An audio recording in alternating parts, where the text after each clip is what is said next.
Welcome back. সকলকে আবারও স্বাগত জানাই বং টেলিস্কোপের সম্পূর্ণ নতুন হরর অডিও সিরিজে। আজকে যে ঘটনাটি আপনাদের শেয়ার করব সেটি আমাকে পাঠিয়েছে অনন্যা সাহা। অনন্যা যেভাবে আমাকে ঘটনাটি লিখে পাঠিয়েছে সেরকম ভাবেই আমি আপনাদের ঘটনাটি শেয়ার করব। তবে ঘটনাটি শুরু করার আগে আমি আপনাদের জানিয়ে দিই, যদি আপনাদের জীবনেও কখনো কোনো ভৌতিক ঘটনা ঘটে থাকে অথবা আপনাদের বন্ধু বান্ধব আত্মীয় পরিবারের কাছ থেকে কখনো কোনোদিনও ভৌতিক ঘটনা বা অভিজ্ঞতা শুনে থাকেন, তাহলে সেটি শেয়ার করুন। এই ভিডিওর ডেসক্রিপশন বক্সে আমি আমার ইমেল অ্যাড্রেস, ফেসবুক এবং ইনস্টাগ্রাম আইডি প্রোভাইড করে দিয়েছি। ওখানে গিয়ে আপনি আপনাদের ঘটনা আমাকে লিখে পাঠান। হয়তো পরের এপিসোডে আমি আপনাদের ঘটনাই তুলে ধরবো। শুরু হচ্ছে আজকের এপিসোড। দাদা, আমি অনন্যা সাহা, একজন স্টাফ নার্স। আমি জানি আপনি হরর গল্প লেখেন, হরর স্টোরি বলেন। আপনার ভয়েসটা খুবই সফট, কিন্তু আজকে আমি যা পাঠাচ্ছি ওটা কোনো গল্প না, এক অদ্ভুত ঘটনা যা আজও আমায় ভাবিয়ে যায়। আমি আর ঋতুপর্ণা দিদি একসঙ্গে কলকাতায় মেডিকেল কলেজে পাস আউট করি। ফাইনাল ইয়ার শেষ হওয়ার পর আমি চলে যাই দিল্লিতে, আর ঋতুপর্ণা দি জয়েন করে কলকাতার এক বহু পুরনো হসপিটালে একজন স্টাফ নার্স হিসাবে। কিছু কারণবশত আমি জায়গার নাম নিচ্ছি না, তাহলে আমার কাজের জায়গায় কিছু প্রবলেম হতে পারে। ওর নিখোঁজ হওয়ার কিছুদিন পর আমি কলকাতায় আসি। তখন সেখানকার স্টাফ মেম্বার, ডক্টর আর কয়েকটা বন্ধুদের কাছ থেকে কিছু অদ্ভুত ঘটনা জানতে পারি। আমি গল্পর মতো আপনাকে লিখে পাঠালাম। আপনার যদি ভালো লাগে তাহলে অবশ্যই এটি শেয়ার করবেন। আমি অপেক্ষায় থাকবো। 2023 সাল, কলকাতার শীতের রাত, নভেম্বরের শেষ সপ্তাহ। নতুন নার্স ঋতুপর্ণা মুখার্জি সদ্য পাশ করা, নিজের প্রথম নাইট শিফটে এসেছে। তার হাতে কফির কাপ আর ব্যাগে কিছু বই। ভেবেছিল ফাঁকা সময়টা পড়বে, কিন্তু ভেতরে ঢুকেই বুকের ভেতরটা কেমন হিম হয়ে গেল। দেওয়ালের পেন্ট খসে পড়ছে, বাতাসে এক ধরনের পেনিয়েল আর ব্লিচের গন্ধ। সাইরেনের আওয়াজ দূরে কোথাও মিলিয়ে যাচ্ছে। ডিউটি চার্জে থাকা তরুণদা, বয়স্ক একজন সিকিউরিটি গার্ড, হেসে বলল, প্রথম রাত না? হ্যাঁ জেঠু, একটু নার্ভাস লাগছে। ঠিক আছে, ভয়ের কিছু নেই, তবে ওই শেষের করিডোরের কাছে যেও না। রাত 12টার পরে দরজাটাও কিন্তু খুলো না। ঋতুপর্ণা একটু হেসে বলল, আপনি কি ভয় দেখাচ্ছেন? তরুণদা বলে, ভয়ে না মা, সাবধানতা। তারপর ওর চোখে কেমন এক অদ্ভুত ভয় লেগে থাকে। রাত 12টা, বাইরে তখন কুয়াশা নেমেছে। ওয়ার্ডে মাত্র 3 জন রোগী, এক বৃদ্ধা, একজন যুবক অ্যাক্সিডেন্টে আহত, আর একজন কোমায়।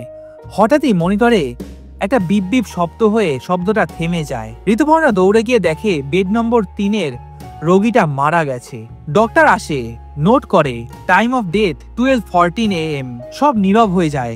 ঋতুপর্ণা কাগজপত্র লিখছিল, এমন সময় ফোনটা বাজলো। Word internal line 307। ও ভেবেছিল অন্য ওয়ার্ড থেকে হয়তো কল এসেছে। ঋতুপর্ণা ফোনটা তুললো। হ্যালো, ওয়ার্ড 7, নার্স ঋতুপর্ণা বলছি। ওপাশ থেকে শোনা গেল একটা মৃদু গলা, এক পুরুষের কণ্ঠস্বর, scalpel please, scalpel please. Rituparna চমকে উঠে ফোনটা রাখলো। কিছুক্ষণ পরে তরুণদা আসলো। ঋতুপর্ণা বলে, কে জানে কে ফোন করলো, কেউ একটা অপারেশনের কথা বলছে। তরুণদা চুপ, তারপর আস্তে করে ওকে বলে, ওই লাইনটা তো অনেক বছর আগেই কেটে দিয়েছে, এখন তো ওই রুমে কেউই কাজ করে না। ঋতুপর্ণা দি হতভম্ব হয়ে যায়, তাকিয়ে থাকে, কোনো কিছু বুঝতে পারে না। কি হলো এটা ওর সাথে? রাত প্রায় 1:45। হঠাৎই ওয়ার্ডের শেষে একটা দরজায় টক করে নড়ে উঠলো। ওই দরজাটার সেই পুরনো অপারেশন থিয়েটার, যেখানে এখন কিছুই হয় না। কেউ নাকি একসময় আত্মহত্যা করেছিল ওখানে। ঋতুপর্ণা দি সাহস করে এগিয়ে গেল। দরজার ফাঁক দিয়ে আলো পড়ছে, কারো ছায়া দেখা যাচ্ছে ভেতরে। কোট পরা সাদা একজন লোক কিছু একটা লিখছে টেবিলে। ঋতুপর্ণা দি বলে, এক্সকিউজ মি, আপনি কে? কোনো উত্তর নেই। ও আরো কাছে যায়। হঠাৎই বাতাসের একটা ঝাপটা এসে আলোটা নিভে যায়। দরজাটা ধীরে ধীরে খুলে যায়। ভেতরে কেউই নেই, শুধু এক টুকরো সার্জিক্যাল মাস্ক মেঝেতে পড়ে আছে, কিন্তু সেটি রক্তে ভেজা। ঋতুপর্ণা দি ভয়ে চিৎকার করে ওঠে। তরুণদার সাথে সাথে ওখানে গিয়ে ওকে বার করে, ধমক দেয়, বলেছিলাম ওইদিকে যেও না। এই হসপিটালে অনেক ঘটনা ঘটে রাতে। রাত প্রায় 3টে। ঋতুপর্ণা নার্স রুমে বসে জল খাচ্ছিল। তার সামনে রাখা সেই পুরনো রেজিস্টার, ওপরে লেখা ward 7, operation record, doctor R Chandra. সে ভাবলো হয়তো পুরনো ফাইল, কিন্তু তার চোখে পড়লো একটা line, patient 23 failed, will retry tonight. তারিখটা আজকের দিন। ও শরীরে রক্ত হিম হয়ে যায়। ভোর প্রায় 4:30। শেষ পেশেন্টের মনিটরটা হঠাৎই জ্বলে উঠল। ঋতুপর্ণা দি দৌড়ে গেল। মৃত রোগীর চোখ খোলা, ওর ঠোঁটটা হঠাৎই নড়ছে। Scalpel, please. হঠাৎই ঠোঁটের ভেতর থেকে এই বিড়বিড় উচ্চারণ আসছে। ঋতুপর্ণা চিৎকার করতে যাচ্ছিল, কিন্তু গলা থেকে কোনো আওয়াজ বেরোলো না। দেওয়ালে পাশের আয়নায় ও নিজের প্রতিবিম্বে দেখলো ওর গলায় এখন টেথিস্কোপ, কিন্তু সেটা পুরনো এবং তাতে রক্ত মাখা। ঋতুপর্ণা ভয়ে দৌড়ে ফিরে আসে নার্স রুমে। কি হলো এসব, কিছুই বুঝতে পারছে না। ঋতুপর্ণা পরের দিন সকালে বাসায় ফিরেছিল কাপা হাতে। পুরো রাতটা ওর মনে হয়েছিল স্বপ্ন না দুঃস্বপ্ন। তবু কাল রাতের সেই রক্তমাখা সার্জিক্যাল মাস্কটা দেখে বুঝেছিল এটা কল্পনা নয়। বাড়িতে আসার পরে মা জিজ্ঞাসা করেছিল, ঋতু কেমন ছিল প্রথম রাত? ও শুধু বলেছিল ভালো, কিন্তু নিজের ভেতরে ও জানতো কি হয়েছে কাল রাতে। পরের দিন দুপুর সাহস সঞ্চয় করে ঋতুপর্ণা গেল হসপিটালে সেই পুরনো ফাইল রুমে। জায়গাটা অনেকটা বেসমেন্টের মতো। দেওয়ালে ধুলো, মাকড়সার জাল, একপাশে পুরনো স্ট্রেচার আর একটা কাঠের আলমারিতে ভর্তি রেজিস্টার। ও খুঁজে বার করলো ওয়ার্ড 7 সার্জিক্যাল রেকর্ড। কভারে বড় করে লেখা ছিল doctor Rajat Chandra, head of surgery. ও পাতাগুলো উল্টে উল্টে দেখে পেশেন্টের নাম, সার্জারি টাইম এবং রিপোর্ট, কিন্তু এক জায়গায় থেমে গেল।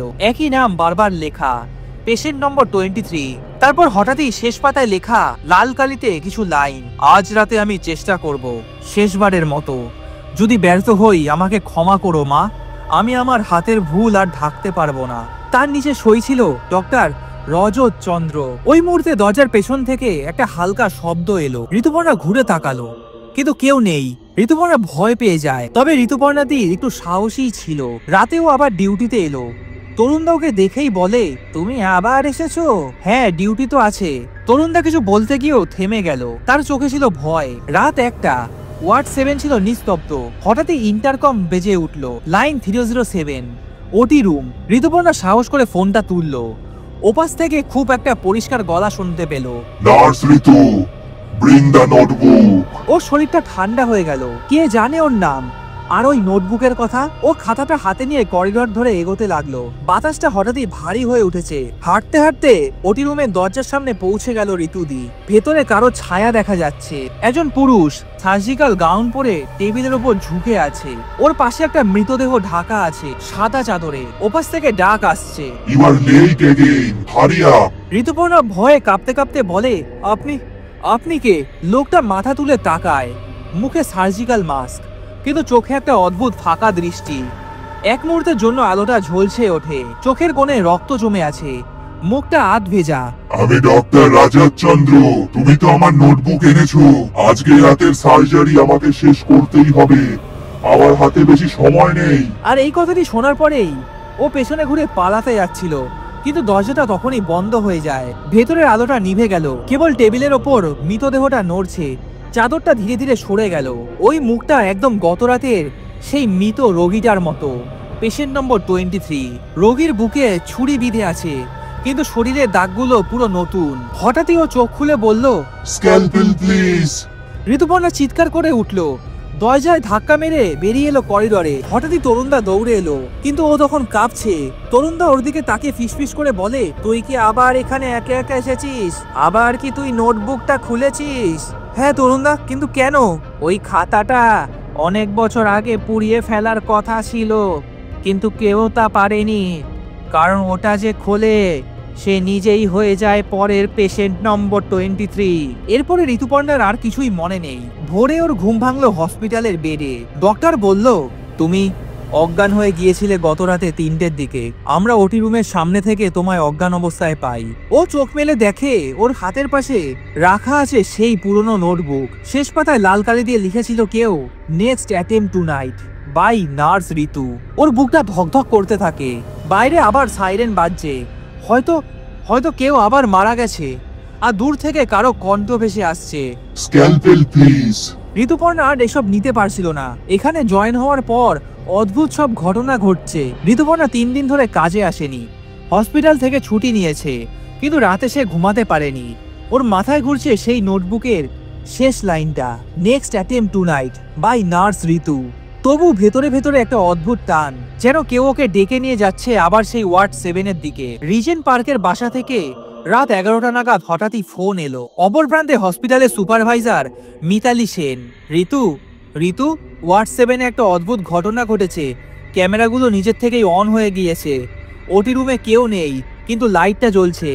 আমার এখন খুবই কাজ পড়ে গেছে, তুমি কি এসে একবার চেক করতে পারবে কি হলো? আমি তো যেতে পারছি না, তুমি কি এসে একবার দেখে যেতে পারবে? ঋতুপর্ণা কিছু না ভেবে বলল, আমি আসছি, আমি এখনই আসছি। রাত তখন প্রায় 12:45। হসপিটালের ভেতরে বাতাসটা খুব ভারী হয়ে উঠেছে, প্রায় সবই ওয়ার্ড অন্ধকারে ডুবে আছে। কন্ট্রোল রুমে তরুণদা বসে আছে। তরুণদা স্ক্রিনে চোখ রেখে বলল, এটা রাত 11:53 ফুটেজ। স্ক্রিনে দেখা গেল ওটি রুমের দরজাটা ধীরে ধীরে খুলছে নিজের থেকেই। ভেতরে সার্জিক্যাল লাইট একবার অন আরেকবার অফ হচ্ছে, আর টেবিলের ওপর কিছু একটা নড়ল। ক্যামেরা একটু ঘেঁষে জুম করে দেখা গেল একজোড়া গ্লাভস পরা হাত, হাতে একটা স্ক্যালপেল, কিন্তু শরীর নেই। ঋতুপর্ণা কেঁপে উঠল, তরুণদা, এটা কি কেউ এডিট করেছে? না রে, কেউ এডিট করেনি, আমি তো লাইভ ফিড চালাচ্ছি এখন। অবস্থাটা সহ্য করা যাচ্ছিল না। ঋতুপর্ণা ঠিক করলো সরাসরি যাবে ওটিতে। দরজার পাশে পৌঁছে ও থেমে যায়। ভেতর থেকে অদ্ভুত কিছু শব্দ আসে, ছুরি ঘষার মতো, মেশিন চালু হওয়ার গর্জন, কিন্তু হসপিটালের জেনারেটর তখন বন্ধ। দরজা ঠেলে ঋতুপর্ণা ভেতরে ঢুকলো। হঠাৎই আবার সেই ঠান্ডা একটা হাওয়া ওর মুখে লাগলো। লাইটটা একবারে ঝলসে উঠলো, আর দেখা গেল টেবিলের ওপর একটা অচেনা দেহ, চাদরে ঢাকা। ওর পাশেই দাঁড়িয়ে আছে কেউ, সার্জিক্যাল গাউন পরা, ওর মুখ দেখা যাচ্ছে না। ঋতুপর্ণা সাহস করে বলল, কে আছেন ওখানে, কে আছেন?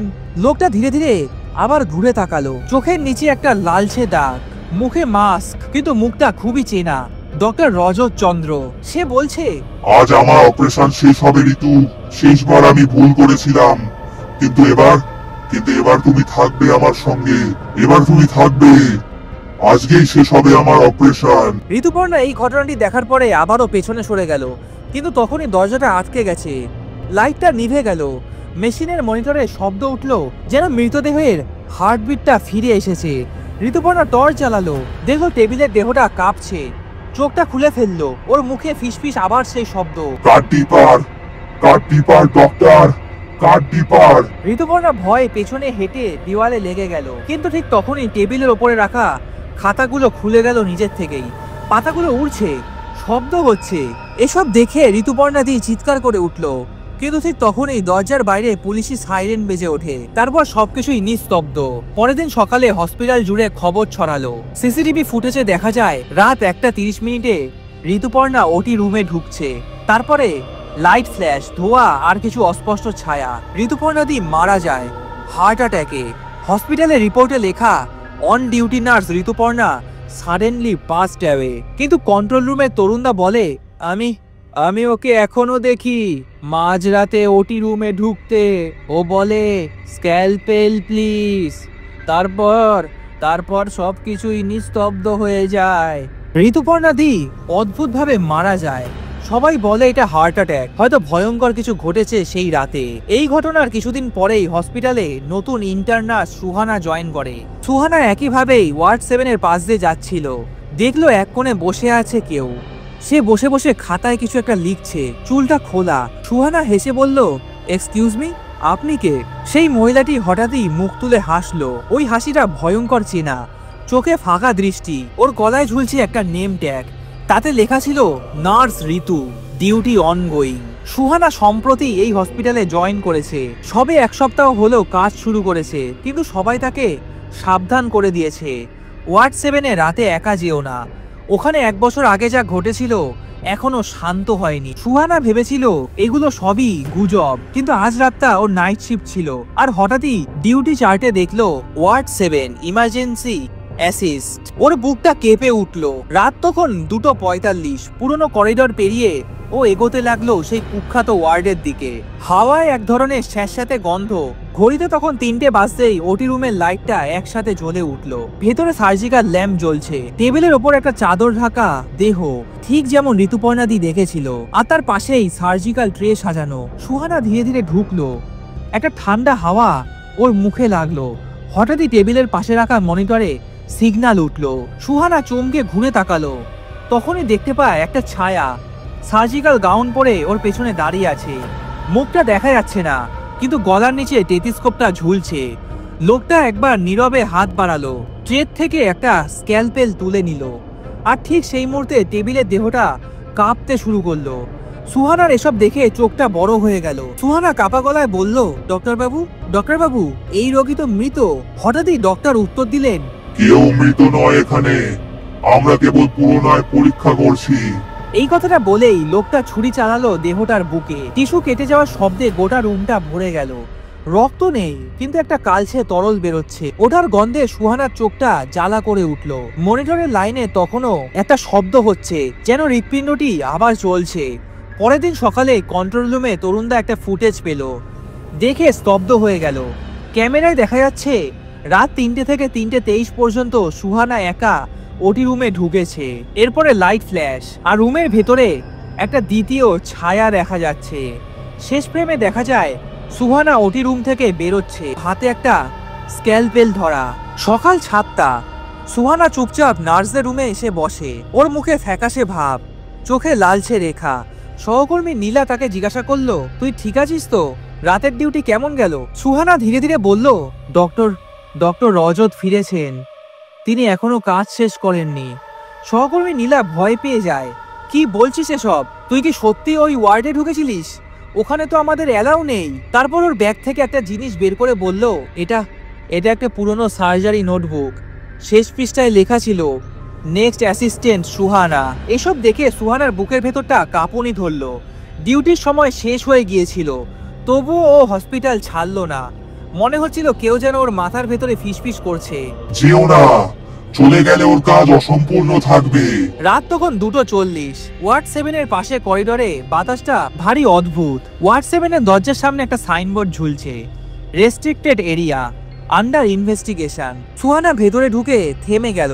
পুরো ওটি রুমটা ঝকঝকে পরিষ্কার। টেবিলের ওপরে সার্জিক্যাল শিটে ঢাকা কিছু একটা। মনিটরে শব্দ উঠছে, কিন্তু হসপিটালের মূল সার্কিট তখনও অফলাইন। ও ধীরে ধীরে এগিয়ে গেল। চাদরটা টেনে খুলতেই গলাটা শুকিয়ে গেল। টেবিলের ওপর শুয়ে আছে ঋতুপর্ণা। চোখটা বন্ধ, তবু ঠোঁটটা নড়ছে, যেন কিছু ফিসফিস করে বলছে, স্ক্যালপেল প্লিজ, স্ক্যালপেল প্লিজ। সুহানার মুখ থেকে চিৎকার বেরোলো না। ঠিক তখনই ঘরের এক কোণে দেখা গেল ডক্টর রজত চন্দ্র সার্জিক্যাল গাউন পরে দাঁড়িয়ে আছে। সে বলছে, ওয়েলকাম ব্যাক নার্স সুহানা। আমি শেষ করতে চাই আমার কাজ। একটা অপারেশন অসম্পূর্ণ থেকে গিয়েছিল। এবার তুমি সাহায্য করবে। সুহানা পেছোতে চাইলো, কিন্তু দরজাটা আবার বন্ধ হয়ে গেল। লাইটগুলো একে একে নিভে যেতে লাগলো। ডক্টর রজত ধীরে ধীরে এগিয়ে এলেন। তার ছায়া যেন মেঝের ওপর লম্বা হয়ে ছড়িয়ে পড়ছে। তিনি বলছে, এই হসপিটাল জানে না আমি কেমন করে মারা গেছিলাম। ওরা আমার সার্জারির ভুলের দায় আমাকে সাসপেন্ড করে দেয়, কিন্তু আমি যেটা কাটছিলাম সেটা মানুষ ছিল না, ঋতু জানতো। সুহানা কাপাওয়ালায় বলল, তাহলে আপনি এখন যা করছেন? আমি এখন শেষ করছি যা ওরা থামিয়ে দিয়েছিল।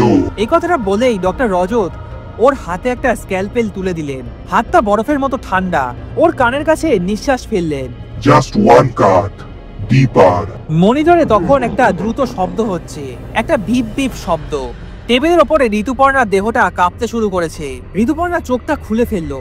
চোখটা পুরোটাই সাদা, মুখে রক্তের ফেনা। হঠাৎই এসব দেখার পরে সুহানা ভয় পেয়ে ছুরি ফেলে পেছনে সরে গেল, কিন্তু পায়ের নিচে কিছু একটা নরম জিনিসে পা পড়লো। নিচে তাকিয়ে দেখলো মেঝেতে পড়ে আছে অনেকগুলো মেডিকেল গ্লোভ, আর সেগুলোর ভেতর দিয়ে রক্ত গড়িয়ে যাচ্ছে। হঠাৎই একটা ভয়ঙ্কর শব্দ এলো, কাঁথার ওপেন। সুহানা চিৎকার করছে, কিন্তু কেউ শুনতে পারছে না। তারপর সবকিছু নিস্তব্ধ। পরের দিন সকালে পুরো হসপিটাল উত্তাল হয়ে ওঠে। সুহানা ঋতুপর্ণার মতো হার্ট অ্যাটাক করে মারা যায়। ওয়ার্ড 7-এর সিসিটিভি ফুটেজ লিক হয়ে গেছে। রাত 3টে থেকে 3:23 পর্যন্ত ক্যামেরায় দেখা যাচ্ছে ওটি রুমে 3টি ছায়া, অস্পষ্ট। একটা টেবিলের ওপর শুয়ে, একটি ছায়া সার্জিক্যাল গাউন পরা, আর একটিকে চেনা যাচ্ছে না। তার হাত কাঁপতে কাঁপতে ওই নোটবুকটা খুলছে, আর তারপরে স্ক্রিনটা ব্ল্যাক হয়ে যায়, আর পেছনে শোনা যায় একটা কণ্ঠ। সুহানা আর ঋতুপর্ণা দুজনেই একইভাবে মারা যায়। ওয়ার্ড 7 বন্ধ করে দেওয়া হলো স্থায়ীভাবে, কিন্তু হসপিটালের লোকেরা বলে প্রতিদিন রাত 3টে ওটি রুমে লাইট আবারও জ্বলে ওঠে। রুম থেকে অদ্ভুত কিছু আওয়াজ ভেসে আসে। তখন ওদের ছায়া দেখা যায়। ডক্টর রজত এখনো তার ফাইনাল অপারেশন চালিয়ে যাচ্ছেন। হসপিটাল বন্ধ ঘোষণা হওয়ার 3 সপ্তাহ পর কলকাতা হেলথ ডিপার্টমেন্ট থেকে তদন্ত টিম পাঠানো হয়।